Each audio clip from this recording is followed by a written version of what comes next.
तो तुम्हें कैसे निकालेंगे? ये नहीं आपने विचार किया? जब राम ने करोड़ों को मारा लंका में, तो उनको चिंता हो गई कि हमारा दुश्मन तो एक था, हमने अनेकों को मार दिया, जो बेचारे निर्दोष थे।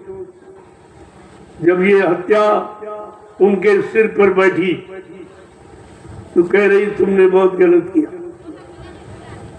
उनको बेचारों को प्रायश्चित किया करना पड़ा, और जब प्रायश्चित से कोई नतीजा नहीं निकला तो अंत में सरजू में डूब के मर गए।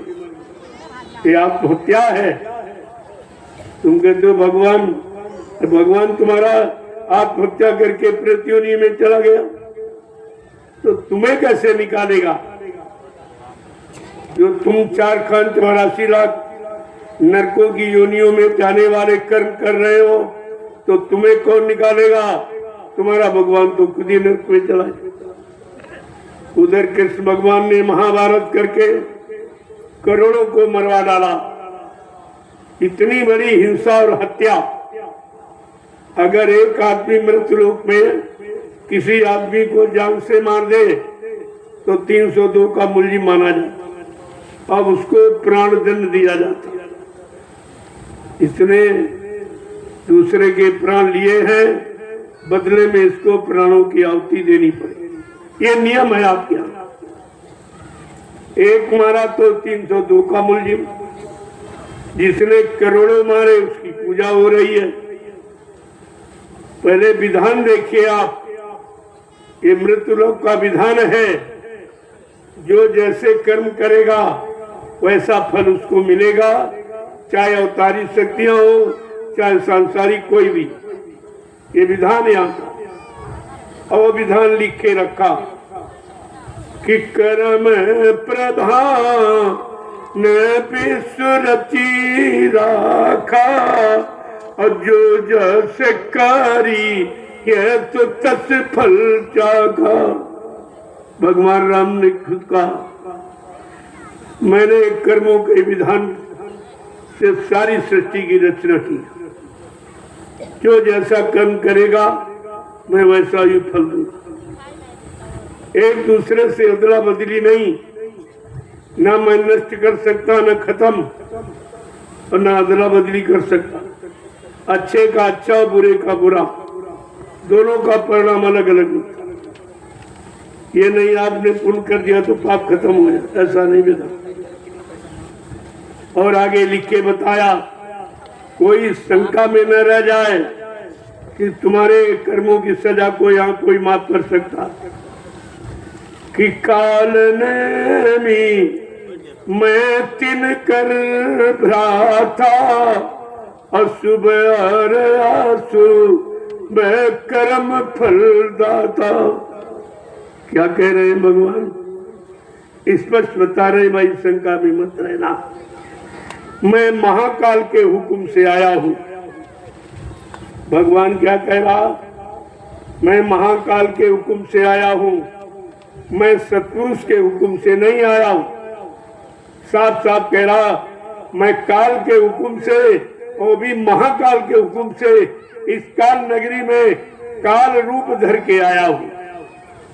और तो भाइयों, जो काल के कानून में बने तो तुम हमारे भाई हो, लेकिन भाइयों मुझको ये अधिकार है कि जैसा जो कर्म करे वैसी उसको सजा दे।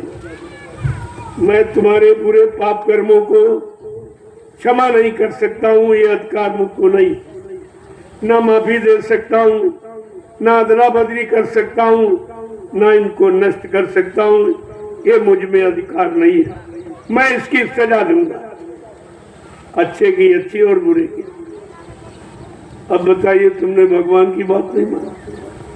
अगर रामचरितमानस को पढ़ लेते तो काल और दयाल के विधान को आप समझ लेते, क्योंकि रामचरितमानस दयाल पुरुष संत गोस्वामी जी महाराज के द्वारा लिखी। वो किसी काल शक्ति के द्वारा नहीं, काल का कानून नहीं है, दयाल का कानून।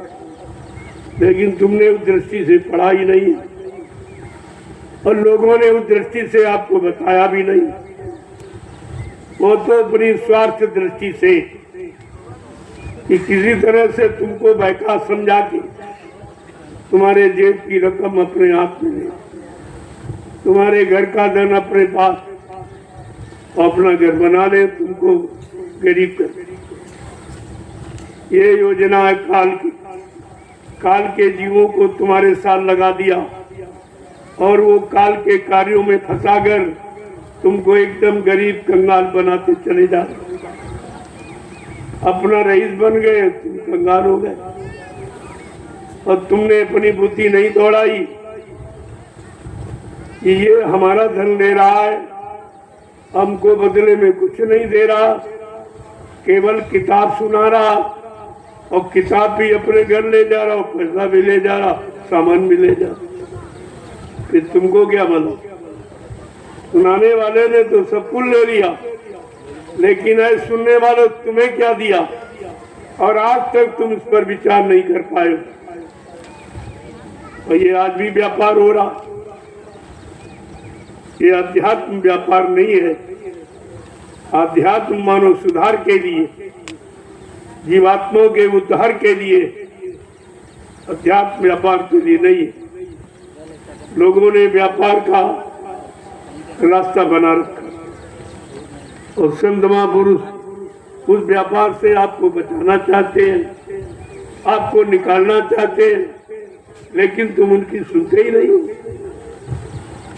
उनकी अच्छी सच्ची बात जो तुम्हारे हित भले की वो तुमको सुनाई नहीं देती और वो तुमको दिखाई नहीं देते जो तुम्हारे हित के लिए काम कर रहे हैं, जो तुमको निरंतर लूट रहे हैं, ठग रहे, भ्रमित कर रहे हैं और तरह तरह की परेशानी, मुसीबतें और जिल्लतें पैदा कर रहे हैं और तुम्हारे सामने मुसीबत दुखों का भंडार लाके खोल दिया। अब तुम अपने आप को कैसे बचा सकोगे? क्या कभी इस पर विचार करते हो? कुछ नहीं। कितना आपको सुनाया समझाया जाए, ये कार्य सच्ची में किसी ने नहीं किया।